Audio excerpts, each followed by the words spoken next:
Saya bacakan di dalam Matius 7 ayat 7 dikatakan, mintalah maka akan diberikan kepadamu, carilah maka kamu akan mendapat, ketoklah maka pintu akan dibukakan bagimu. Karena setiap orang yang meminta menerima, dan setiap orang yang mencari mendapat, dan setiap orang yang mengetuk baginya pintu dibukakan. Adakah seorang daripadamu yang memberi batu kepada anaknya jika ia meminta roti, atau memberi ular jika ia meminta ikan? Jadi jika kamu yang jahat tahu memberi pemberian yang baik kepada anak-anakmu, apalagi Bapamu yang di surga, ia akan memberikan yang baik kepada mereka yang meminta kepadanya. Tolong digarisbawahi, yang baik. Bapa akan memberikan yang baik kepada mereka yang meminta kepadanya. Saya akan bacakan di dalam Lukas 11 ayat 9 sampai 13. Oleh karena itu aku berkata kepadamu, mintalah maka akan diberikan kepadamu, carilah maka kamu akan mendapat, ketuklah maka pintu akan dibukakan bagimu. Karena setiap orang yang meminta menerima, dan setiap orang yang mencari mendapat, dan setiap orang yang mengetuk baginya pintu dibukakan. Bapa manakah di antara kamu jika anaknya minta ikan daripadanya akan memberikan ular kepada anaknya itu ganti ikan? Atau jika ia minta telur akan memberikan kepadanya kalajengking? Jadi jika kamu yang jahat tahu memberi pemberian yang baik kepada anak-anakmu, apalagi Bapamu yang di surga, ia akan memberikan Roh Kudus kepada mereka yang meminta kepadanya. Tolong digarisbawahi, Bapa di surga akan memberikan Roh Kudus kepada mereka yang meminta kepadanya. Saudara-saudaraku yang dikasihi Tuhan, seringkali kita mendengar atau menggunakan ayat-ayat ini untuk meminta, mencari sesuatu yang kita inginkan. Kita seringkali menggunakan ayat ini untuk memohon, berdoa di dalam nama Tuhan Yesus, meminta, mencari sesuatu agar Tuhan memberkatinya, agar Tuhan menjawabnya. Tapi saya belajar di dalam dua ayat ini atau dua Injil ini, bahwa ternyata apa yang Tuhan berikan yang terbaik itu adalah Roh Kudus. Jadi di dalam ayat ini kita belajar bahwa mintalah Roh Kudus, carilah Roh Kudus, ketuklah pintu akan dibukakan sehingga kita menerima Roh Kudus. Karena Bapa di surga akan memberikan yang baik, yaitu Roh Kudus buat kita.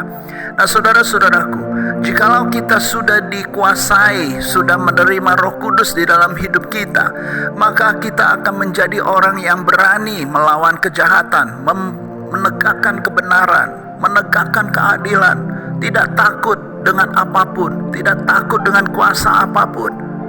Kita berani melawan, sekalipun orang akan melihat itu tidak mungkin, tetapi karena kita punya Roh Kudus, maka semua itu dimungkinkan. Karena Roh Kudus jauh lebih besar daripada roh yang ada di luar sana. Kalau kita punya menguasai Roh Kudus, sudah ada Roh Kudus di dalam hidup kita, maka pengampunan itu menjadi bagian hidup kita. Kita tidak akan membalas dendam yang menjahati kita. Kita selalu mengampuni orang yang sudah menjahati kita.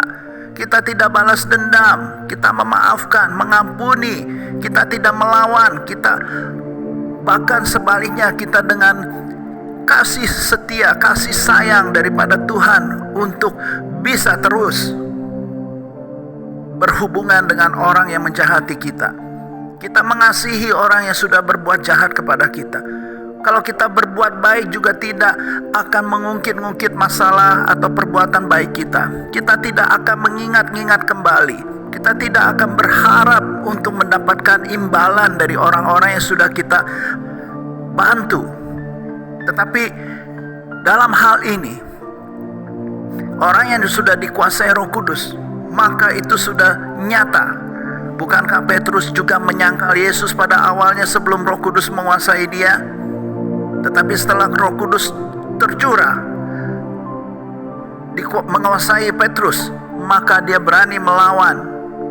Bahkan sekalipun nyawanya menjadi jaminannya, Petrus berani menjawab bahwa dengan kuasa membangkitkan orang sakit dan menyembuhkan orang sakit adalah kuasa dari Yesus yang disalibkan pada saat dia disidang.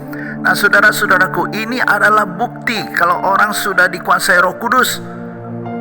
Bukan hanya semata-mata bukti bisa berbahasa roh.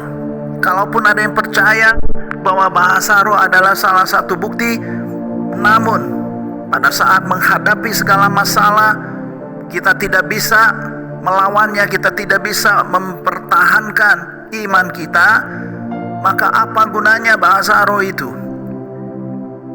Nah, saudara-saudaraku yang dikasihi Tuhan, oleh sebab itu, biarlah kita belajar sekali lagi. Kita mau mencari Roh Kudus, kita mau minta Roh Kudus biar menguasai hidup kita, sehingga apapun yang terjadi di hadapan kita, kita mampu melawannya. Kiranya Tuhan Yesus dan Roh Kudus menguasai hidup saudara dan saya. Amin.